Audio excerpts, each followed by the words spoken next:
Why most side hustles fail in the first 90 days, and how to not be one of them.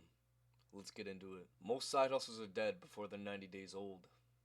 Not because the idea was bad, not because the market wasn't there, not because the person wasn't capable. They die because of a small set of mistakes that almost every new entrepreneur makes. Mistakes that are completely avoidable once you know what they are. I made some of these myself when I was starting Sweet Dreams Enterprises, and I've watched other people make every single one. Today I'm breaking down the 5 reasons most side hustles don't make it past month 3, and exactly what to do instead. If you've got something you're building, or something you've been thinking about starting, this video is for you. Let's go. What's good, everybody? I'm the Saint DC. I work 12 plus hour shifts as a foreman and build Sweet Dreams Enterprises every night from 8 or 9 to 11 p.m. This channel is about building wealth, discipline, mindset, and faith for the man who's serious about creating something real. If you want the full blueprint for how I run my side hustle schedule, that's video number 3. I'll link it above. Today we're taking a different angle, not the system that works, but the mistakes that kill businesses before they ever get a real shot. Let's break them down. The first reason most side hustles fail is the most fundamental one, and it happens before a single product is built or a single piece of content is created. They treat it like a hobby instead of a business. And the difference between those two things is not about how much time you spend, it's about how you think about what you're doing. A hobby is something you do when you feel like it, when you have time, when the conditions are right. A business is something you show up for on a schedule, regardless of how you feel, with specific goals, with metrics you're tracking, with a revenue model you're actually working toward. A hobby has no accountability. A business does. Here's what hobby mode looks like in practice. You work on your side hustle when you're inspired. You don't have a set schedule. You post content when you feel like it, and go dark for 2 weeks when you don't. You build when the motivation is there, and stop when it isn't. You think about your idea constantly, but your execution is inconsistent. You call it a side hustle, but you treat it more like something you're dabbling in. I want to be direct about this. If you are not treating your side hustle like a business, you are not building a business. You are building a complicated hobby that costs you time and occasionally makes you feel guilty for not working on it. The shift from hobby to business happens in your head before it happens anywhere else. You have to decide, not feel, not hope, not intend. Decide. This is a business. It has hours. It has goals. It has a schedule. And it runs whether or not you feel motivated today.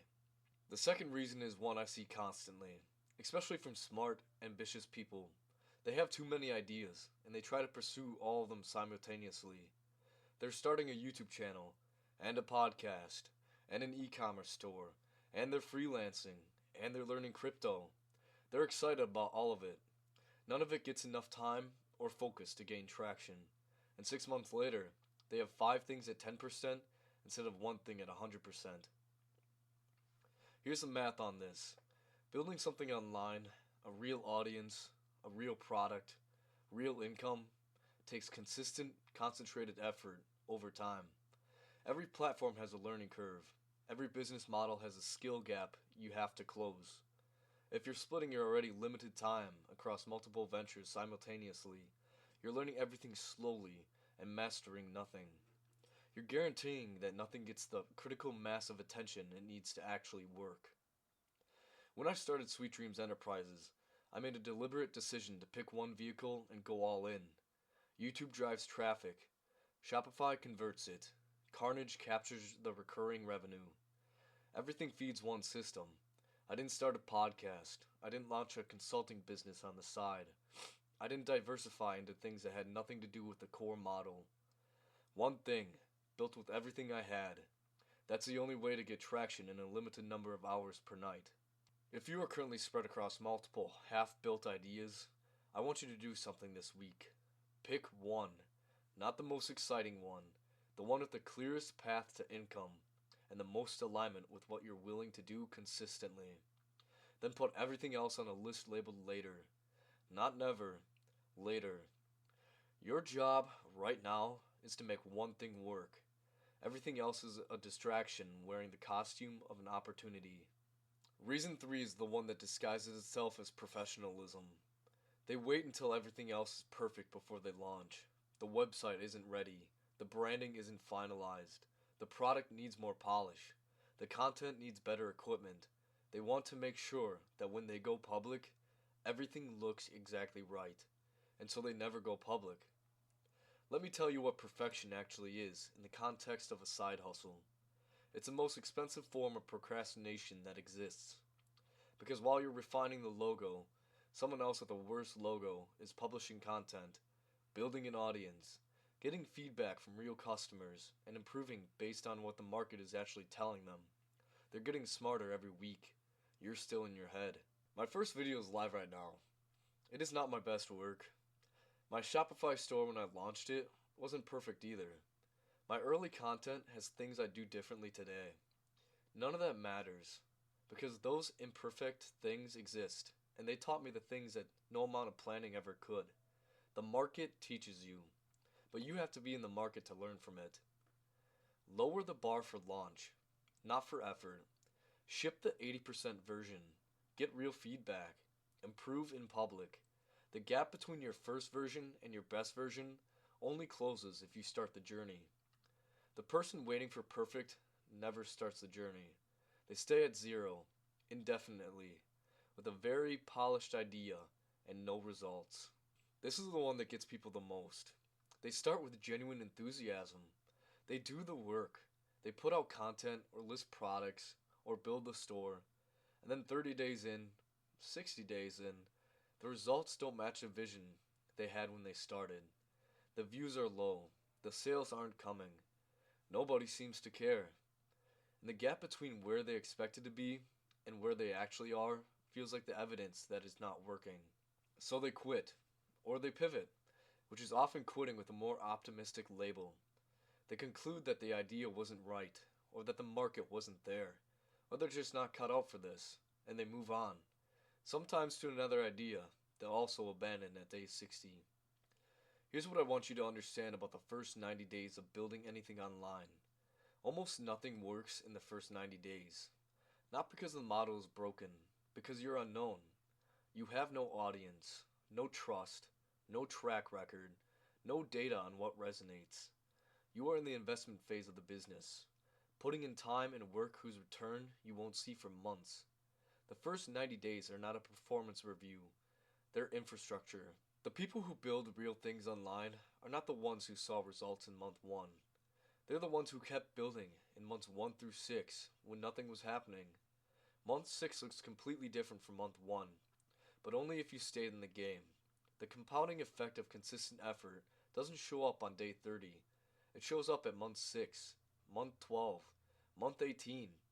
And every person who quits at day 60 never finds out what month 6 would have looked like. The fifth reason, and the one that catches people who are actually doing the work, is that they build without a clear revenue model. They're creating content, building an audience, getting views, and they have no product, no offer, no way to convert any of the attention into income. They're generating awareness with nowhere for it to go. I see this pattern constantly. Someone builds a solid YouTube channel or Instagram presence, puts in months of real work, and then when I ask them how they make money from it, they say, ad revenue eventually, or I'm thinking about it. Ad revenue is not a business model at your stage. Ad revenue requires hundreds of thousands of views per month to generate meaningful income. It's a reward for scale, not a path to scale. You need something to sell before you have scale, not after. From day 1, your content strategy and your revenue model need to be connected.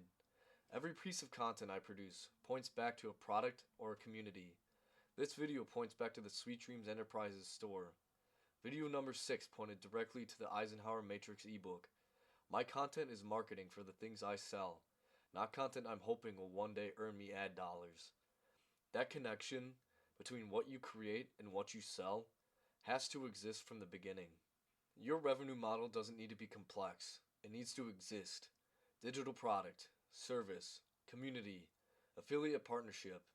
There are 100 ways to build a revenue model, but you need to pick one and build your content to drive toward it. Attention without a destination is just noise. Content without a funnel is just content. Here's a timeline truth. What the first 90 days actually look like. Most people quit right before the compounding kicks in. Day 1 to 30. Infrastructure. Building. Posting. Learning. Almost no results.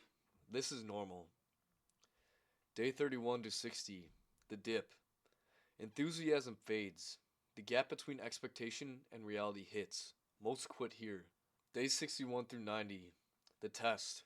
The ones still building are separating from everyone who quit. Patterns emerging. Month 4 through 6. Compounding. Audience building. Content indexing.